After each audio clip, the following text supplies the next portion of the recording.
नारायण हरि, आपके अंदर बैठे हुए परमात्मा को कोटि कोटि नमन, बारंबार प्रणाम। आज हम आपको शानदार और जानदार उपाय बताएंगे, साथ में जीवन में जो घटने वाली घटनाएं होती हैं उनके बारे में भी आपसे चर्चा करेंगे। देखो, सत्य बोलने का सबसे बड़ा लाभ क्या है? सत्य बोलने का सबसे बड़ा लाभ ये है कि आपको ये नहीं सोचना कि पूर्व में आपने क्या बोल रखा है।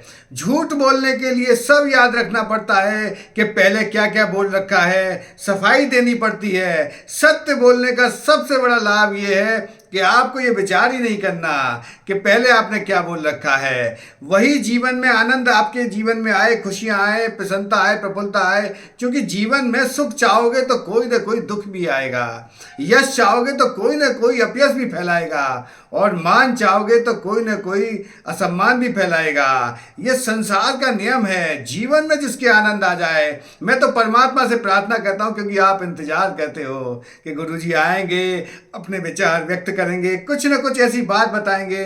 साथ ही साथ मैं भगवान शिव जी का भी एक उपाय बताऊंगा जो अकाट्य है, जो इतना सुंदर है कि ये उपाय एकमात्र उपाय आपने कर लिया, फिर किसी और उपाय करने की आवश्यकता नहीं है। लक्ष्मी जी घन घना के आएंगी, धन धना के आएंगी, आपके यहाँ सोने जैसी बरसात होने लगेगी, आपके यहाँ लक्ष्मी जी प्रसन्नता पूर्वक आ जाएंगी। भगवान शिव जी तो वैसे भी बहुत भोले हैं, उन्हें स्वयं नहीं पता वो किसको क्या दे देते हैं। ये तो परमात्मा का नियम है, ये सृष्टि का नियम है। सृष्टि इसी पे चल रही है, क्योंकि प्रकृति आपको संकेत देती है। आप उन संकेतों को कैसे पकड़ते हो, कैसे लेते हो, ये आपके ऊपर है। जैसे आप घर से बाहर निकलते हो, तभी भरी हुई बाल्टी आपको दिखाई दे जाए तो कितना शुभ संकेत है, कितना आनंददायक संकेत है कि आपके जीवन में कुछ ना कुछ बड़ा होने वाला है, कुछ ना कुछ अच्छा होने वाला है। ऐसे ही जीवन में और बहुत से संकेत मिलते हैं जिन्हें आप पकड़ सकते हो। जैसे आपको यदि जा रहे हो रास्ते में, कहीं पर भी यदि कछुए का यदि आपको दर्शन हो जाए,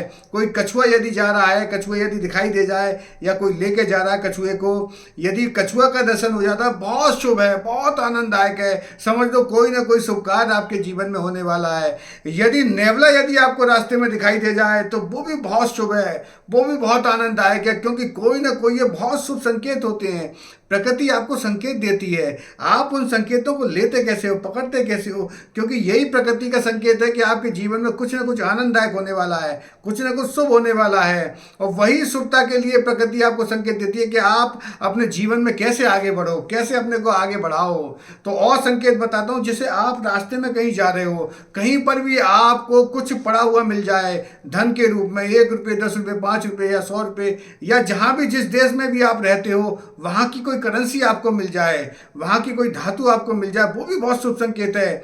बस एक चीज़ जो है जीवन में थोड़ी सी खराब है, जैसे सोने का खोना यदि ठीक नहीं माना जाता। यदि सोना आपके हाथ से निकल जाता है, गले से निकल जाता है, कहीं भी निकल जाता है, तो सोने का खोना यदि खो गया है तो वो शुभ नहीं माना जाता है। उसके लिए भी उपाय हैं, यदि आप करोगे तो वो सारी चीज़ें ठीक हो जाती हैं, क्योंकि इस प्रकृति संकेत देती है। क्योंकि सोना ही एक ऐसी धातु है जो भगवान की करेंसी है, जो ईश्वर के यहाँ चलने वाली करेंसी है, जो ईश्वर के यहाँ चलती है, वो स्वर्ण है, वो सोना है। इसीलिए सोने को धारण करना चाहिए अपने जीवन में। वैसे भी महिलाओं को और स्त्रियों को तो बहुत ज़्यादा प्रिय है स्वर्ण के आभूषण, तो उनको अति प्रिय हैं, वो तो उनके जीवन के साथ साथ चलते हैं। वैसे आपको और बता दूं, जो छोटी छोटी कन्याएं भी हैं जो नाक छिदवा लेती हैं, लौंग अपनी नाक में और कानों में अपने सोने के बाले पहनती हैं, वो भी बहुत शुभ संकेत है। क्योंकि सोना जो है वो सदा के लिए है। आप अपने जीवन में स्वर्ण का कोई ना कोई अंश अपने पास रखिए। यदि प्रकृति ने वो चीज़ें नहीं दी हैं तो पीतल भी एक बहुत अच्छी धातु है। मैंने पहले भी पूर्व में एक उपाय आपको बता रखा है। चाहो तो जिनके घर में बहुत सारी परेशानियां, दिक्कतें आ रही हैं, धन रुक नहीं रहा, धन से रिलेटेड कोई परेशानी आ रही है, या परिवार में कोई वाद विवाद है, इस तरीके की कोई भी समस्या है जिसका निवारण के लिए, जैसे बच्चे बात नहीं मानते माता पिता की, बच्चे बात नहीं सुनते, उनके लिए भी ये उपाय है। और यदि मित्रता आपस में टूट गई है, संबंध विच्छेद हो गए हैं, रिश्तेदार नातेदारों से संबंध विच्छेद हो गए, उनके लिए भी एक ये सुंदर उपाय है कि आप एक पीतल का गिलास ले आओ, छोटा सा पीतल का गिलास ले आओ, और करीब 5 इंची का ले आओ, और उस गिलास में चावल भर के अपने किचन में रख दो।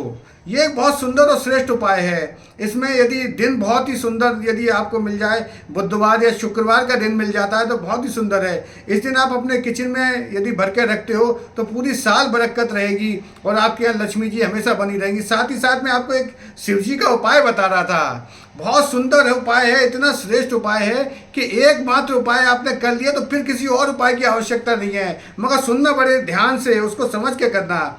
आपको करना क्या है, ये टाइम भी आप नोट कर लेना, 11 बजे से 12 बजे के बीच में भगवान शिव जी के मंदिर में जाना है। आपको वहाँ पर जाने के उपरांत एक उपाय करना है और वो उपाय करने के उपरांत जैसे ही आप करके आओगे वैसे ही उसी क्षण से आपके जीवन में आनंद प्रारंभ हो जाएगा। बस वो संभाल के रखनी है चीज़, आपको वो चीज़ खोनी नहीं चाहिए। वहाँ पर आप जाओगे 11 से 12 के बीच में भगवान शिव जी के मंदिर में, तो नीचे आप देखोगे तो चावल पड़े होते हैं छोटे छोटे से। वो चावल आपको लेके आने हैं, उपाय को पूरा समझ लेना। चावल आपको लेके आने हैं और लेने के उपरांत आपको जब वहाँ से चावल लाओगे अपने घर के मंदिर में रखने हैं।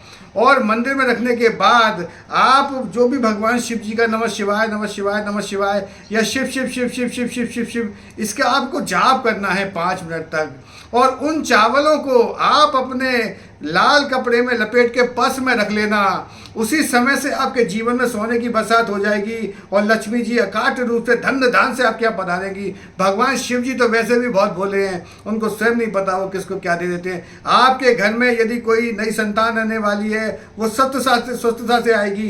कोई परेशानी यदि शादी जिन बच्चों की नहीं हुई है उनके यहाँ शादी भी हो जाएगी। और घर में बहुत शुभ कार्य, जमीन जायदाद, खेत खलिहान, बाग बगीचे, वो सारे आपके जीवन में मिलने लगेंगे। मात्र यही उपाय करना है आपको। आपके अंदर बैठे हुए परमात्मा को कोटि कोटि नमन, बारंबार प्रणाम। नारायण हरि नारायण हरि नारायण हरि।